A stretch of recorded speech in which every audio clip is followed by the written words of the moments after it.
Family, how y'all doing? How y'all doing? How y'all doing? How are y'all doing? I'm doing good. I'm glad you asked.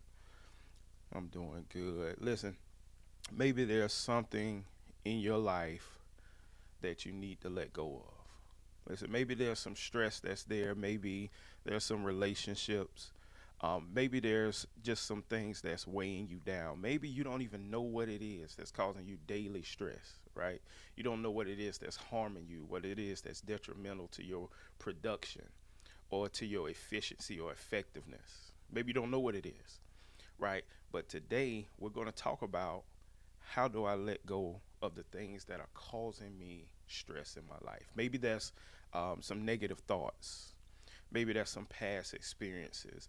Maybe that's some relationships, right? Maybe that's your attachment to certain outcomes in your life, right? Maybe it's that may be being in control of everything. Maybe that's what it is. But we're going to talk today during this lunch break on how to just let it go, right? It's not easy. It's not something that can be done one time in most cases. It's something that you have to continuously do in your life in order to take inventory of what needs to happen so that you can be productive in your life. Listen, we're going to talk about letting it go today. Invite somebody in. Stay tuned. How excellent are you? How excellent are you on your level? Like you spend so much time talking about other people at your job. How excellent are you on your level? Are people benefiting from your excellence? Said one, two. Said one, two. Yeah. One, two. Said one, two. Yeah. Said one, two. Said one, two. We living life with a practical purpose, making every day worth it. Live from the dungeon, we go deeper than the surface, leading with wisdom from the streets to the churches. Searching, what seeking you find? We speaking right to your mind. The sun ain't fighting to shine, or diamonds either. Light hit the jewels and turn fools to believers. Steady making moves and teaching truth to the leaders. Use all these tools just so you can supersede us as real. Said one, two. Yeah. Said one, two. Said one, two. Yeah. Said one, two. Said one, two. Yeah. Said one, two. Said one, two. Yeah. Yeah.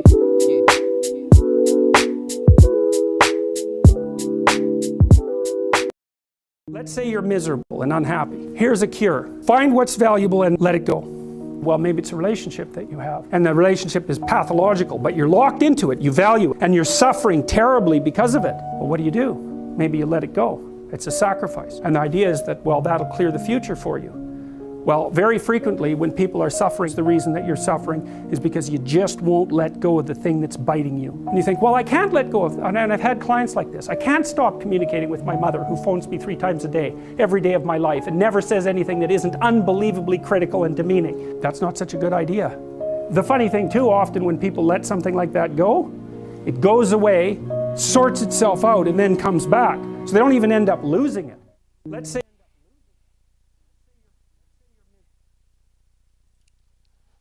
All right, here we go. Letting things go. What is it in your life? I want you to think about that before we jump in. What is it in your life that you need to let go of? What bad habit do you have? What thoughts do you allow to ruminate in your mind on a regular basis that are detrimental to your success? Maybe it's a past mistake, right? Maybe it's emotional baggage. Maybe you're holding on to someone that you need to be letting go of. All right, I want you to be thinking about that as we go through some practical ways of letting things go, but also some spiritual ways, some spiritual analysis from the Bible that's going to allow you and empower you to let things go. Listen to this. Eckhart Tolle, one of my favorite artists, he says this, one of my favorite authors, he says this: sometimes the act of letting things go is an act of far greater power than hanging on to them. Let me say that again. Sometimes the act of letting things go is an act of far greater power than hanging on to them. Listen, sometimes it's so much harder to let something go that you have in your comfort zone that's causing you comfort, but it's also detrimental to your success. Listen, he said in that clip just now, sometimes it's hard to let go of what's biting you. So sometimes in our lives, because we get so used to things, we get so used to how things are going, we get so used to negativity, we get so used to negative thoughts, we get so used to negative people in our lives, we've learned how to cope with them. And because of that, we have a problem with letting things go. Listen, when you let go, you create space for better things to enter into your life. Listen, one thing that we do on a regular basis, right, especially as believers, is we're always in the business of praying for God to do greater and do better for us. But we're never in the business of praying that He empowers us to let go of the things that we don't need anymore. And so, in order to free up space in your life for greater things, you have to let go of the things that are harming you. Sometimes holding on does more damage than letting go. Sometimes holding on does more damage than letting go. Listen, and sometimes we just get so comfortable with holding on to things. Listen, especially thoughts, especially our thought patterns, especially ways that we've been thinking for so long, which is why Paul talks about in Romans that we have to be renewed in our mind, right? Because your thoughts cause you to get comfortable in a certain mindset, and then it becomes so hard to let go of what you've been used to thinking for so long. Listen, this is why it's so hard when you work with adults, right? Because adults are stuck in their ways. They've been doing something for so long. Listen, one of the things that I talk about when I talk about leadership is that the worst phrase in leadership is we've always done it this way. Why? Because just because we've done it this way does not mean it's the most productive way to do it. But once you get an organization or you get people who lead that are stuck in their ways, they're comfortable in their mess, they're comfortable in their inefficiency, then it's hard to get them to change and let go of what they've held on to for so long. Listen, letting go can be a transformative process. Whether you're releasing emotional baggage, past mistakes, or attachment to certain outcomes. Listen, there's three things there. Emotional baggage. Listen, you're holding on to how a person may have treated you in a relationship, right? You're holding on to how you may have treated someone else in a negative way that you've already asked for forgiveness for.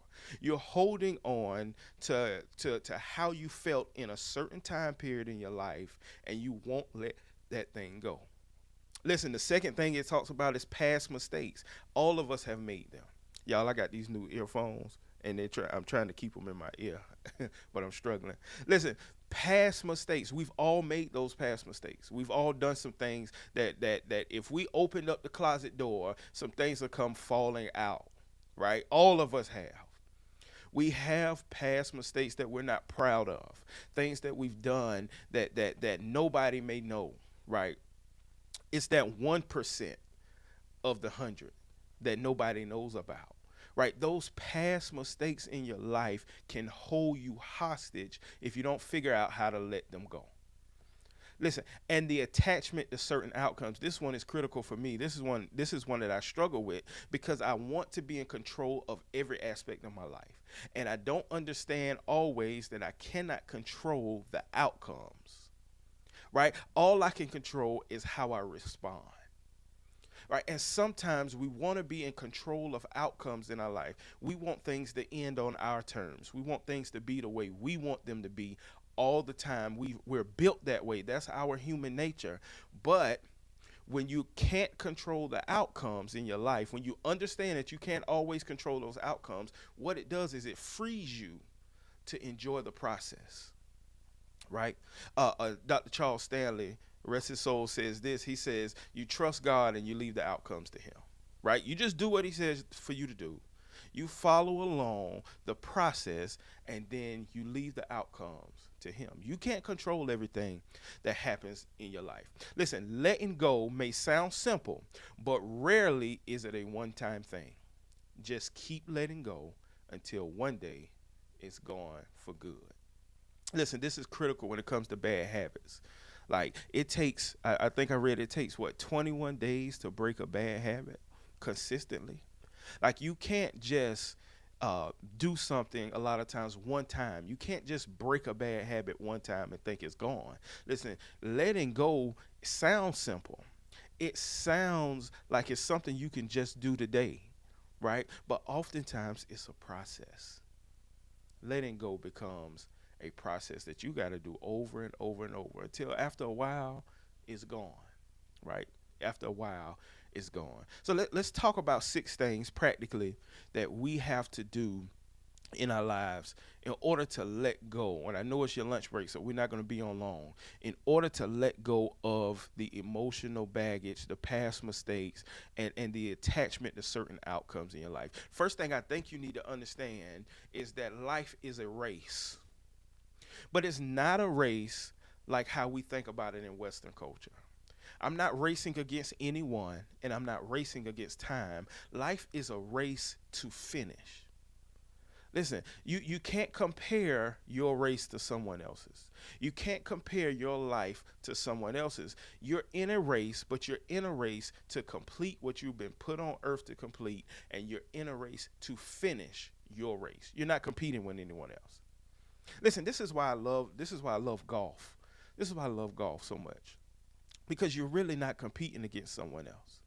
Right? You're competing against yourself.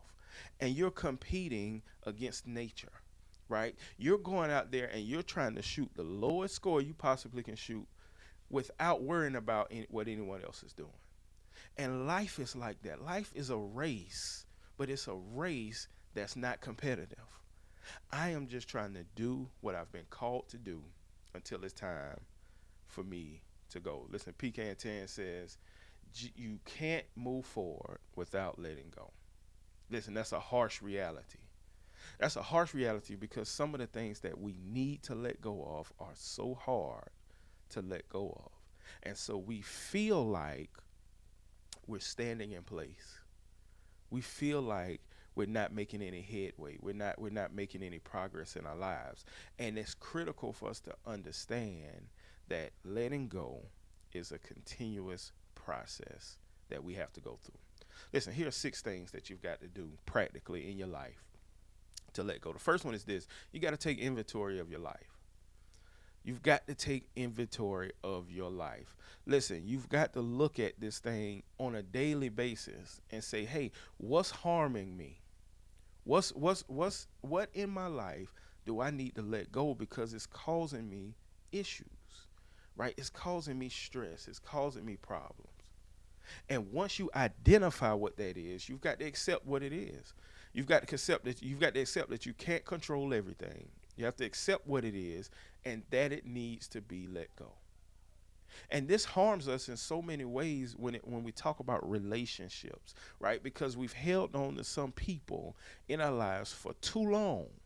People that may have been our friends growing up, people that may have been our siblings, right? People who are our siblings who are causing us more harm in our life than production, right? And sometimes we have to let them go. You've got to take inventory and accept the fact that it needs to let go. Listen, the more that you hold on to what you know you need to let go, the more insane you become. Let me say that again. The more you hold on to what you have identified and that you know that you need to let go, the more insane you become. Listen, that word insanity, we always define by saying that insanity is doing the same thing over and over and expecting a different result. But holding on to things you cannot change is insanity. Holding on to things that you have no power to change is insane. You've got to accept what it is. Take inventory of your life. And you've got to do that. I'm going to harp on that. This has to be a daily process. You got to do this every day. You've got to do this 3, 4, 5 times a week. If you really are serious about relinquishing stress from your life, you've got to take inventory on a regular basis and assess what needs to go and what needs to stay. My boy Puppy, listen, I appreciate you, man. Appreciate you. Listen, what needs to go and what needs to stay. So you've got to accept it. You've got to take inventory. Here's what you need to do. Secondly, you've got to walk in forgiveness. Walk in forgiveness. Forgive yourself. Listen, we've all made mistakes. We've all made mistakes. Scripture says all have sinned and come short of the glory of God. We've all made mistakes in our lives. You got to forgive yourself for those mistakes, right? You've got once you've asked for forgiveness from God, you've got to forgive yourself. And you've got to recognize that in your own flesh, you are such an imperfect person. You're such an imperfect person. You're an imperfect wife. You're an imperfect husband. You're an imperfect father. You're an imperfect child. In your own will, in your own self, you are such an imperfect person. And you know what? Without preaching, drawing closer to God actually shows you how imperfect you are. Remember Isaiah, when in Isaiah chapter 6, when he talked about seeing God, right? And he said that he was such a imperfect person because of that. You know, the closer you draw to God, the more imperfect you see yourself. That's a good thing, because it causes you to take inventory of your own life. Forgive yourself, right? Forgive others. Some of us are holding on to baggage in our life, holding on to things that someone did to us in third grade. Some of us are holding on to things that somebody did to us in third grade, right? In fourth grade, when we were elementary school. Listen, and listen, some of those things are really powerful. Some things that may have happened in your childhood are not easy to let go, right? But at this point in your life, the process should have begun. And maybe because you have not let go of that, maybe you're experiencing what you're experiencing now, because you have not let go. Listen, one of the most courageous decisions you'll make is to finally let go of what is hurting your heart and your soul. That's one of the most courageous decisions you'll make. Is that, see, it takes courage to let go. It takes courage to forgive people, right? It takes courage to walk in forgiveness with people who don't deserve it, because after all, you don't deserve it either, right? None of us deserve to be forgiven for whatever we've done, but it takes courage to forgive. Listen, you forgive yourself, you forgive others. Forgiveness frees you, watch this word, from resentment. Forgiveness frees you from resentment, right? It's difficult to resent someone or some circumstance or some problem once you've in your heart fully forgiven them. It's difficult. Listen, and this is what is so powerful about our relationship with Christ. What's so powerful is none of us deserve to be forgiven, but he forgave us before we even needed the forgiveness. That's so powerful, right? Forgiveness. Listen, the third thing that you have to do is you have to get yourself to a place of emotional freedom. Releasing negative emotions opens your heart to positive ones.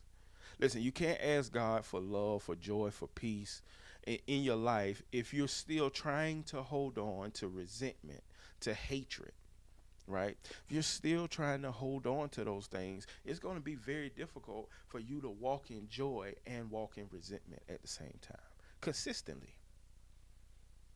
Now, I'm not one of those people that think that you have to fully be there, but I think once you begin the process of walking in positive things that God can put in our lives, you have to go through the process of releasing the negative, right? I believe that if you're going to walk in it with fidelity, then you've got to let one of them go. At some point, you've got to let one of them go. Is it true that you can have them both at the same time? Absolutely. But you can't be as efficient and effective in the race that you've been called to run if you're holding on to both of them. Listen, I read this quote and I thought this quote was so good. It says, why let go of yesterday? Because yesterday has already let go of you. Listen, the question is, why let go of yesterday? The answer is, yesterday has already let go of you. And so often we're holding on to things in the past when the past has already let us go. We're holding on to things that we should have let go, and we're doing it because we're comfortable holding on to it. You remember the story of the talents in the Bible? And it says that one of them buried the talent. He held on to it. And he was punished for holding on to what he should have exposed. Right? And so often we are bringing unneeded punishment and consequence in our life because we're burying in our life, we're holding on to, we're trying to save negative thoughts and ideas, negative emotions in our life because we're comfortable with the negative. But we don't understand that if we want to be efficient and effective in the race that we're called to run, that we have to relinquish that negative and bring in the positive in our lives. Listen, it's important that you let go. Listen, the fourth thing is self-awareness. Knowing who you are. Understanding why you are holding on is a crucial part of letting go. Let me say that again. Understanding why you're holding on to something is a crucial part to letting it go. See, we hold on to things for so many different reasons. One reason we hold on to things, I've said before, is because we're comfortable holding on to negative things. We get so used to holding on to it that it's comfortable for us now, right? We don't want the positive because we're so used to the negative. We're so used to making the excuse that this happened to me back then, so this is why I am the way I am now, right? And I'm not changing how I am now because this happened to me back then, when you have the power to change it. Listen, now, I'm not discounting that things happen that are traumatic, that shape our trajectory in life. That cannot be discounted, right? That is so true in every life. But we get so comfortable with the circumstances of what happened that we don't want to let it go. We don't see the benefit of letting it go because we're used to being a certain way. Listen, it's just like anything in your life that you're used to being for so long. That when you are delivered from that, or when you begin to see a better way, this is why it's important to walk and be around people who are in a better position than you're in. Because once you see that there's a better way of life, there's a better way of living, I don't have to hold on to this. My life could be so much better if I let this thing go. When you get around people like that, then you begin to aspire to be that way. Cuz, what's up, cuz? What's up, cuz? Stay on, though. We're going to be on for a little while longer. I got some more stuff for you. You've got to understand that. That's self-awareness. Who I am. Who am I? And why am I this way? Why am I comfortable holding on to what I need to let go? Why? You've got to ask yourself those questions. Listen, look at your past mistakes and say, you know what? I made that mistake. I did that. That was terrible what I've done. Right? But now I need to understand that it shaped who I am, but now I'm going to use the negative that happened in my life, the negative trauma, the negative circumstance, in order for me to help someone else. That's why Romans 8:28 says what it says. It says, and we know all things work together for the good of those who love God, who are the called according to his purpose. It doesn't say that all things work together for everybody. But if you meet those qualifications to those who love God and are called according to his purpose, then even your negative mistakes, even your past negative emotions, even your resentment that was in your life is going to work for your benefit to help someone else. Listen, you've got to be mindful. You have to have self-awareness, understanding why you are holding on to something. Listen, I want to move on, but that's just so critical there. Why do I enjoy the pain of holding on to something that I know I don't need to? Because in a lot of cases, don't take this the wrong way, but we in the dungeon, a lot of cases, it gives you an excuse to be the way you want to be because you refuse to let go of what you should have let go of. It gives you excuse. See, and I'm going to just say it for my people. We do this a lot as black folk. We've been through slavery. We've been through segregation. And there are some systemic issues that we have. There's no way around that. But a lot of times we use that to justify why we do to ourselves what we shouldn't be doing. We use that to make justification for the wrong thing because we've always been a certain way. You have to be self-aware of who you are and why you are the way you are if you're going to move forward. Listen, number 5 is mindfulness. Number 5 is mindfulness. Stay present. Don't focus on the past. Don't obsess over the future. That's so hard to do. That's so hard to do. Listen, you can't properly drive forward if you're focused on the rearview mirror. You can glance at the rearview mirror. You can look for a split second.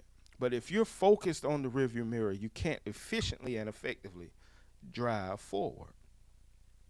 Stay present in the moment. Why? Because yesterday is already gone and tomorrow is not even promised. Stay in the moment. Right? There's benefit to looking to the past, right? And then there's benefit in preparing for the future, right? But in order for your future to be as effective as you need it to be, in order for your destination to be what you want it to be, you have to stay in the present. Listen, sometimes you need to let it go simply because it's too heavy. And in the present, when you're mindful, you start to realize it's too heavy. Listen, I can go to the gym. And I take a 10-pound dumbbell, right? And it's like a feather. I can throw that thing. You know what I mean? It's simple. It's easy. It's light. But if I had to hold that 10-pound dumbbell for 5 hours without putting it down, I'll start feeling muscles hurt in my body that I didn't know was there. Why? Because sometimes it's not the weight of what you're carrying. It's how long you've allowed yourself to carry it. Let me say that again. Sometimes it's not the weight of what you're carrying. It's how long you've allowed yourself to carry it. See, that small thought that in the grand scheme of life is minor. When you continue to think about that every single day, you start to carry it longer than it needs to be carried, and it becomes heavy. Listen, my friend Wallace says that takes a level of vulnerability that most people cannot handle and or face. You're absolutely right. Like being vulnerable, we talk about that in the dungeon a lot. Being vulnerable is so powerful in our lives. If you ever want to read about vulnerability, it's an author named Brene Brown, Dr. Brene Brown. She writes and she talks a lot about being vulnerable. And being vulnerable is so important. But you can only be vulnerable around people that you trust. And here's a kicker. Sometimes we can't be vulnerable to ourselves because we don't trust ourselves. We trust the thoughts, the negative thoughts that we've allowed to ruminate in our lives. We don't trust ourselves. And you have to be vulnerable. If you're going to take inventory and take acceptance of what it is in your life, that is your reality, right? It's your reality. If you're going to accept it and move forward, you've got to be vulnerable. Pecan 10 says excuses are for the incompetent. That's true. That's true. That's true. Listen, y'all, I got this peppermint tea. I don't know what's going on. Got this peppermint tea. Guess summer cold. I don't know. But listen, you've got to take inventory. That's acceptance. I'm gonna throw into that vulnerability, like Ms. Wallace said. You've got to forgive. You got to forgive yourself. You got to forgive others. Stop holding on to grudges. Stop holding on to things that people have done in your life. And I don't fully agree with this statement, but a lot of people say it, and I do think there's some truth in it. They say that forgiveness is not for them, it's for you. And there's some truth in that, right? True forgiveness is not just for you when you forgive, it's also for the other person because it relinquishes them. It frees them. When Jesus in the Bible was saying, your sins are forgiven, that didn't just do something for Jesus, it did something for that person, right? So it's important to forgive. And when it is right, when you can do it, it's important to go to that person and let them know that you forgive them, right? Third thing we said was emotional freedom. Emotional freedom. Fourth thing we said was self-awareness. And the fifth thing we said was mindfulness. And then we're going to get into the sixth thing, and then we're going to move to the spiritual side of this. Capelin, my boy, currently battling this issue with switching day jobs. Absolutely. Absolutely. And sometimes, Cape, sometimes it's just taking that step to do something different than what you were used to doing. See, a lot of times you can't experience the better until you're comfortable being uncomfortable. Let me say that again. A lot of times you can't experience greater. You can't experience better until you're comfortable being uncomfortable. Listen, me and my wife, listen, we had never flown on a plane until we got married. Now I'd rather fly everywhere. I had to get uncomfortable. I had to get comfortable with being uncomfortable. Like, you got to try different things. You got to do different things in order to move forward in your life. And you'll never be able to experience greater or better until you do a few things. One, till you make up in your mind that there's greater out there. There's better out there. Two, until you surround yourself with people that are doing better or doing greater. If you are the best person in your circle, you're in the wrong circle. There should be people around you that have more money than you, that have better jobs than you, that have better relational intelligence than you have. You've got to be humble enough to be in that company. Listen, I put a quote on Facebook, I think yesterday, that says something like, until you're able to celebrate someone who has the same gift as you but uses it better than you, then you're really not humble yet. Listen, and that humility to put yourself in a circle with people who are better than you is important if you plan on stepping into greater. You got to let go of what you thought was the best and walk into what you find out is the best. And you only find out greater and better when you get around greater and better people. Listen, so the sixth and last thing that we want to talk about is releasing attachments to outcomes. I struggle with this one. I struggle with this one because I want to be in control of the outcome of everything. I want to be in control. This is why golf is such a hateful sport that you just hate to play and love it at the same time. Because golf is the only sport that you can do the same thing and get different results at it. I mean, you can swing the club the same exact way 2 times and get 2 different results. Right? I want to control the outcome. And when I'm not in that space where I can control the outcome, I feel powerless. And no man likes to feel powerless, right? You have to release the need for a specific outcome. Attachment to a certain result limits you. Embrace uncertainty. Right? You have to release the need for a specific. Listen, I'm going to let go of this negativity that's in my life. I don't know what's about to happen. I don't know what's going to happen next. I don't know what's going to happen when I go forgive that person. I don't know what's going to happen when I go do the right thing in a situation where I could not do, when I don't have to do the right thing. Right? I don't know what's going to happen, but it's important in my life, if I want to move forward, for me to release attachments to outcomes. My boy Tim, man, that's my media guy. That's my media coach. Yeah, igniting vision. That's what he does, man. Great. If you need videos edited, if you need a website built, whatever, you need to find Tim, because he'll get it done for you. All right. So releasing attachments to outcomes. Let me move on. But that is so powerful for me. Listen to this last quote here. Feel everything. Let go of everything, or you will be held captive by everything. Let me say that again. Feel everything. Let go of everything, or you will be held captive by everything. Listen, you got to feel. It's okay to feel what happens to you. It's not okay to stay there all the time, right? But it's okay to feel what happens to you. Listen, before Jesus raised Lazarus from the dead, scriptures say he wept. He felt it, right? Then he let go of that feeling, and he went on to accomplish what he was there to accomplish. It's okay to feel it when it happens, right? It's okay to feel what happens to you. But in most cases, it's not okay to stay there. You feel it, and then you let go of everything. Or whatever you're feeling will hold you captive, and you can't defeat it.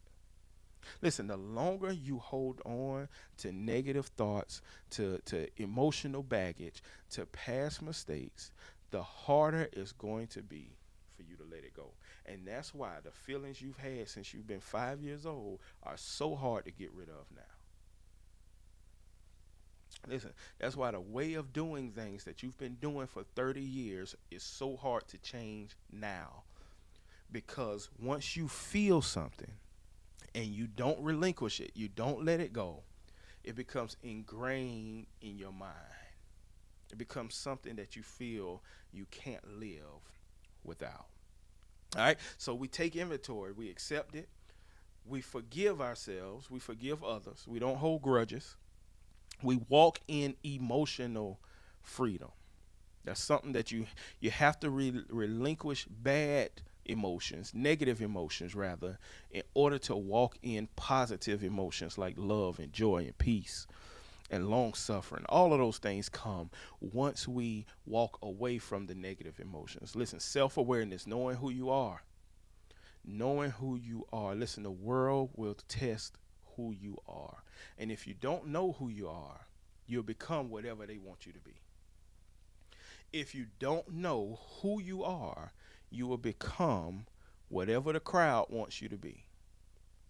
And so it's important that we walk in self-awareness and mindfulness, staying present. And then number 6 is releasing attachments to outcomes. You can't control everything. You can't control how everything happens in your life. And so here in the dungeon, y'all know how we do. We give the practical side of things, but I always believe that it's important that you understand that there's a spiritual foundation to what we're talking about. And that in a lot of cases, a lot of topics that we talk about here in the dungeon, we cannot do on our own. We have to be empowered to do it. We have to be empowered to let things go. All right. And so there's a scripture in the Bible, 2 verses that we want to look at. Right. And it's a very powerful verse, very famous 2 verses in the Bible. We all know. So I want to give some background because I take that seriously. Whenever we're talking about the Bible, I believe that's God's word. I take it serious. I'm not just going to read a verse and not tell you anything about the verse like our pastors do sometimes. Right. I wanted to listen, in the book of Hebrews chapter 12, the writer who most theologians say is the Apostle Paul, who I believe for various reasons is the Apostle Paul. But the writer in chapter 12 gives us some clues into how to let things go, into what we need to do to let things go in our life that we don't need to hold on to. And he writes chapter 12 after he writes chapter 11. And chapter 11 is the one that we all know. Now faith is the substance of things hoped for, the evidence of things not seen. And then Paul, who I believe is the writer. So you hear me refer to the writer of Hebrews as Paul, but some people believe it's someone else. Listen, Paul says in chapter 11, he goes through 18 people in the Bible that are witnesses to the faithfulness of God, that are witnesses to how we have to walk in faith. And Paul starts chapter 12 like this. He says, let me go back one verse. He says, therefore, since we are surrounded by so great a cloud of witnesses, let us also lay aside every weight and sin which clings so closely. The King James Version says, which so easily beset us. And let us run with endurance the race set before us. Remember, it's a race. Watch this.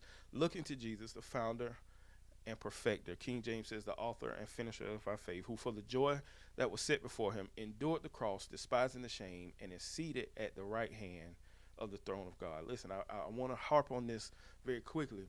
But he says, therefore, whenever you're in the Bible and you read, therefore, Joseph Prince says you need to see what it's there for.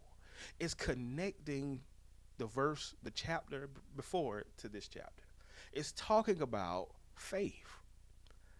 It's talking about faith. And so Paul, it was interesting to me, why would he throw this in the beginning of this chapter?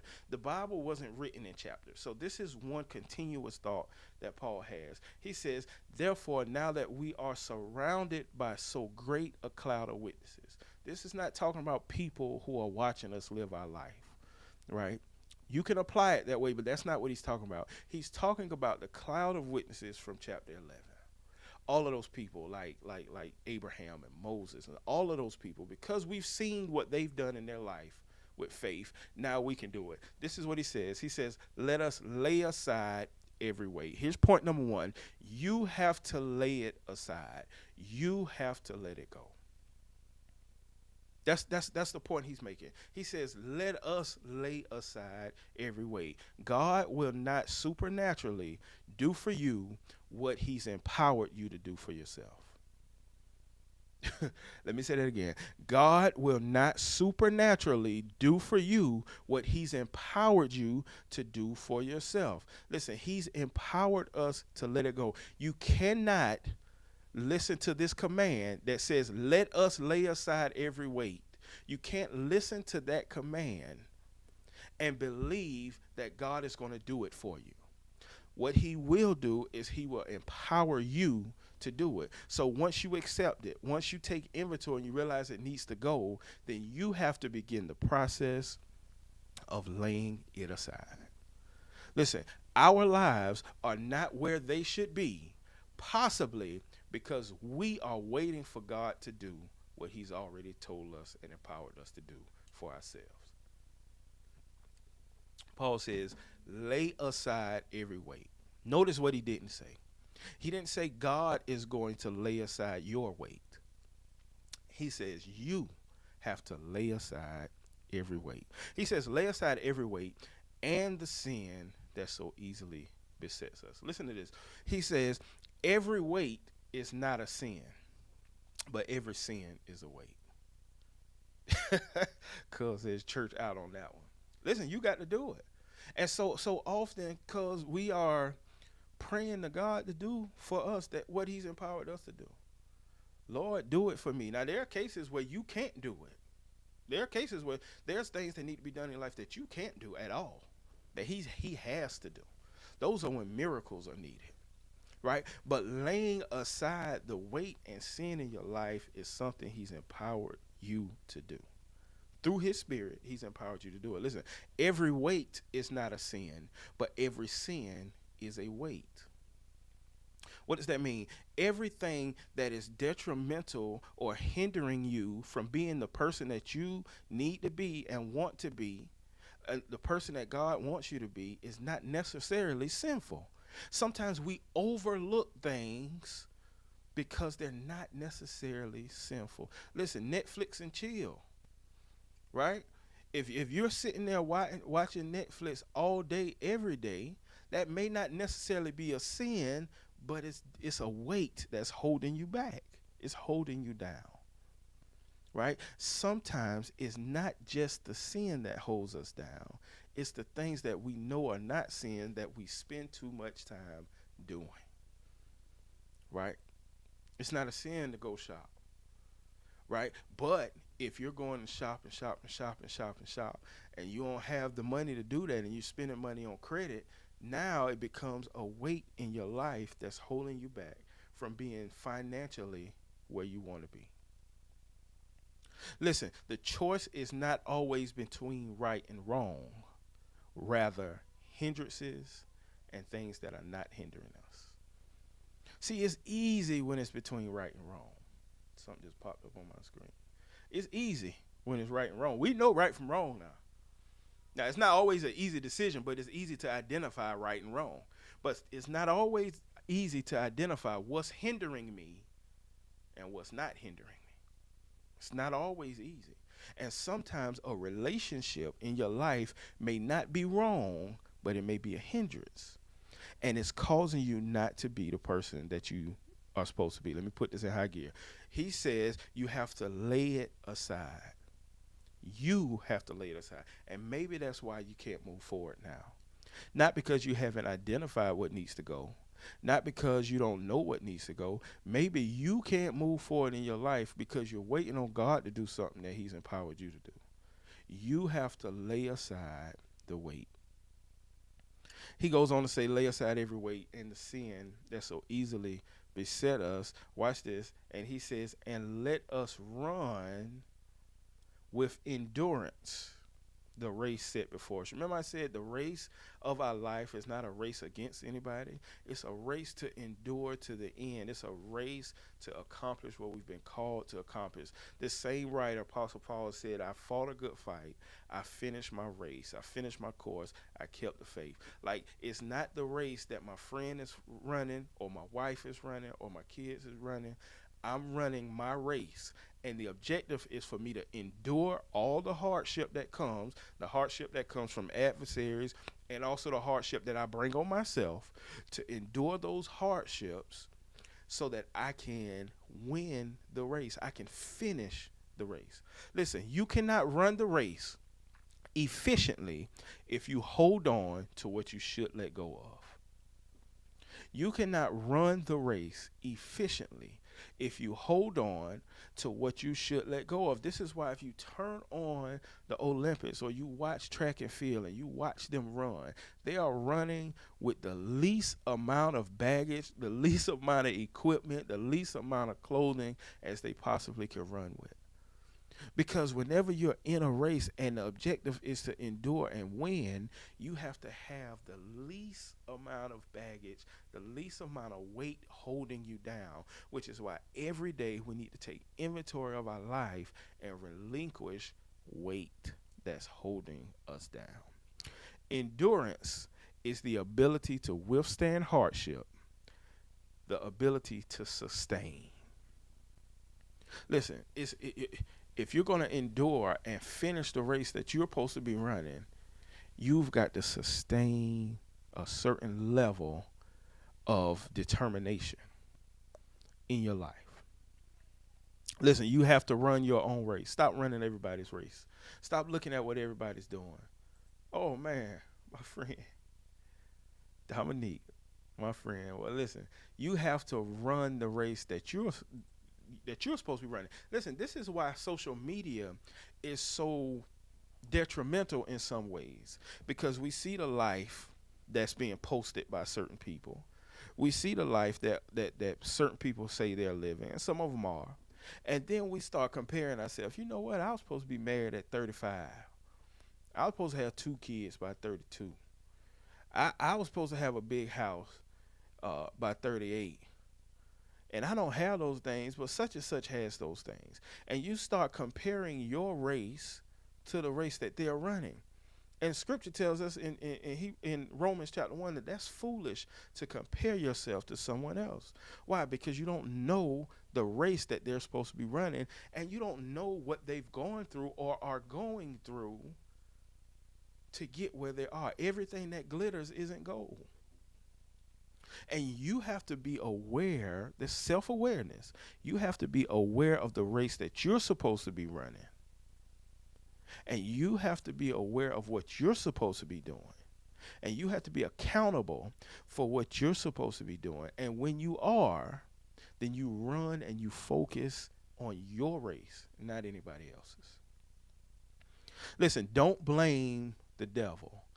Let it go through the power of his spirit. Don't blame the devil. Like the devil, listen, half the stuff that we say the devil made us do, like Flip Wilson, the devil ain't had nothing to do with it. Like, it's just our nature to rebel. It's our nature to find ourselves in situations that we should never find ourselves in. Sometimes it's you.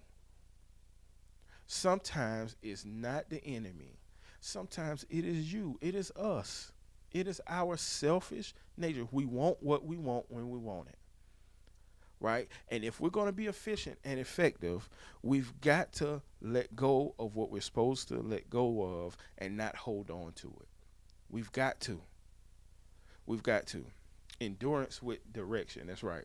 All right. So he says that you have to lay it aside. And then he alludes to the fact that if you're going to run that race efficiently, you have to let go of what you should let go of. If you hold on to what you should let go of, you're not going to be efficient and effective. Here's the third point he makes. It takes faith to let go. Laying aside weight and sin in your life is an act of faith. This is why it comes directly after chapter 11, which is the chapter in Hebrews on the Hall of Fame of faith. All of these people had faith to believe God for certain things in their life. And in order for us, Paul starts chapter 12 saying, lay aside every weight, because we've already seen all of these Hall of Famers, these witnesses of faith, and what laying aside the weight will do in our lives. He says, lay it aside. It's an act of faith. Listen, it is a sacrifice. It's not easy. It's not easy. Look at what he says do, and then we're wrapping it up in verse number 2 of chapter 12. He says, this is how you do it, looking to Jesus, the founder and perfecter of our faith, who for the joy set before him endured the cross, despising the shame, and is seated on the right hand of God. And I don't have time really to unpack all of that, but listen to what he says. He says, your focus has to be on something that's greater, someone that's greater than you. Looking to Jesus, the author and finisher of our faith. Your focus has to be on someone greater than you are. Then he says, for the joy set before him endured. Listen, when you see the destination in your life, when you see where you're supposed to go, then you can endure the hardship in the moment because you see the end result. It says he despised the shame. And because he did all of those things, because he let those things go, now he's seated on the right hand of God. Because of that. Listen, you have to let go of the weight in your life that's holding you back. You can't depend on God to do for you what he's empowered you to do for yourself. You can't wait on that. Listen, God is going to empower you to let go of those things that you need to let go. But there's some work that you've got to do on your own. There's some things that you have to do if you're going to let go. Listen, you cannot run the race efficiently if you hold on to what you should let go of. Listen, and in this relationally, if there's a relationship that you're talking about that you need to let go of, listen, that doesn't mean the person is a bad person. Remember I said it's not necessarily about right and wrong all the time, but sometimes it's about what's hindering me and what do I need to remove so that I'm no longer hindered. And sometimes that person is not the person that needs to be in your life for where you are going. Right? Remember, I give this example all the time, relational intelligence that Jesus had when he went to the mountain configuration, right? He didn't take all of his disciples. He took Peter, James, and John. And there are some places that you need to go in your life that you cannot go with the circle that's around you now. You need to take who can go with you. And you've got to have discernment to know who that is. Listen, and the third point was, it takes faith to let go. Why? Because you're uncertain of what the result is going to be. Listen, here's your homework, here's your closure. What is it that you need to let go of? Who is it that you need to let go of? You are empowered to let it go, but you have to do it.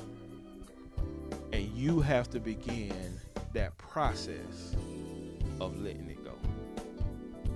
Listen, if you don't have to be great to start, but you have to start to be great. Right? You don't have to be great to start, but you have to start in order to be great. Start the process of letting the things go in your life that are causing you pain, that are causing you problems, that are not effective for where you're trying to go. Past mistakes, forgiveness, all of those things play a role in you becoming what God ultimately wants you to be. Look, listen out for the next podcast, The Blueprint with Wilmot Berry. We're going to be on here very soon. Got a special guest coming this summer. Coach Kelly Simmons is going to be on the show where we talk about servant leadership. So we got a lot of things coming up. But I want you to share this with as many people as you can. Put the YouTube link, text it out, however you want to share it. But there's some people that you know have issues in their life that they need to let go of, and maybe this is what they need to hear to begin that process. If you care about it, if this blessed you in any way, share it with someone else. Listen, until next time, it's Dr. Williams signing out of the dungeon. Y'all be good.